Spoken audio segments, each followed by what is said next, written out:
Hi folks, HR Funk here. Back in front of the camera with the Meprolight 3 to 18 by 44 MVO rifle scope. I have a full review on this optic. If you missed that, I'll put a link to that video in the description of this one. But I wanted to get it back out one more time because I'm coming up on the end of my time to evaluate this scope. It was loaned to me by Meprolight for a period of 90 days.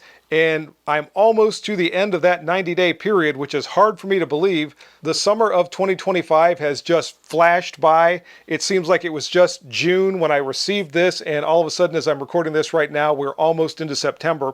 And as I said, I am going to have to return this to Meprolight, but I wanted to get it out and do some shooting on an AR because the first time that I tried it out, I had it on my Remington Model 700 HRF. So this time around, I got my old work rifle and mounted the MVO to that and headed off to the range. Now I had a lot of shooters on the range with me today, so I was not able to put my camera down range so I could do the usual split screen view and all that, but I can talk about the experience and show you the results of my shooting. So here we go.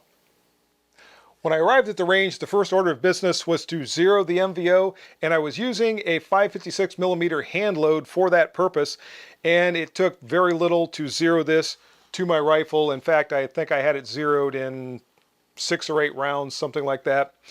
Then my final zero confirmation group from 100 yards is right here, and I'll get you a close-up of this so you can see it better.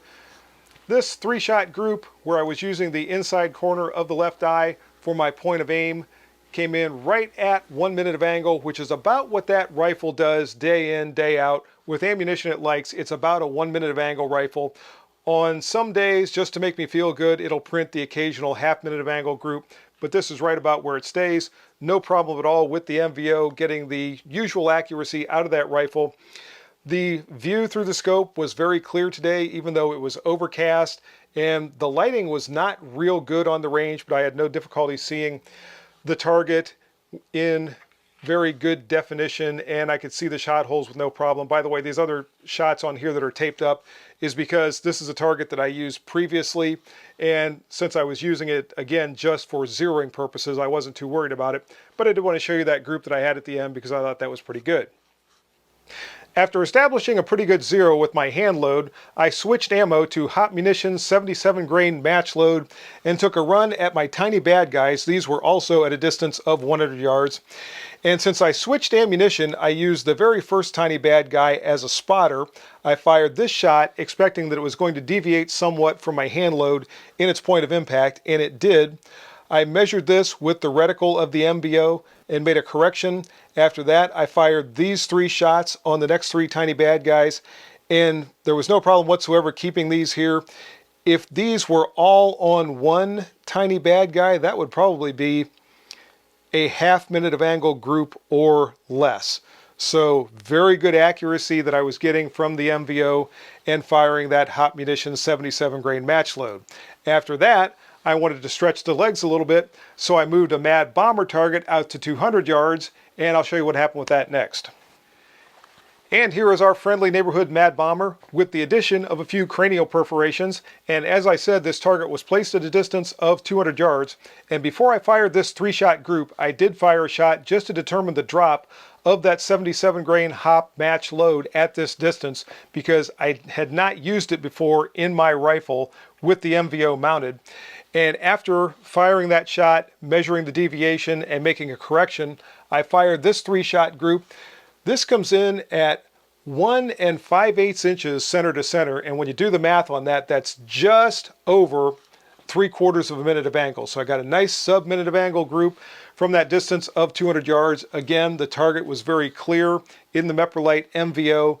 I was still battling that wind, which is probably why these 2 shots deviated a little bit from this one. I think when I fired this shot, the wind had probably backed off a little bit, so it was striking a little farther to the left. And these 2 had a more constant wind, and it was keeping them together. In any case, I don't think our bad guy would really notice the difference between any of those shots. I think that would have been lights out, and he would not have been able to carry out his dastardly deed. So all in all, during the time that I've been using the Meprolight 3 to 18 by 44 MVO, it has performed very well.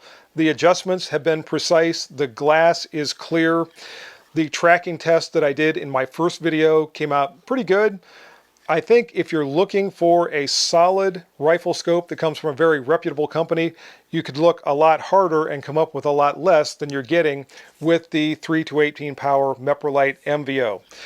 In any case, that's the video for today. I hope you enjoyed it. I want to say thank you again to Jordan and all the folks at Meprolight for loaning me the MVO during the time that I've had it. I wish I could have done more with it, but life got in the way this summer and I just was not able to get out and do more shooting with the MVO than I have in these couple of videos.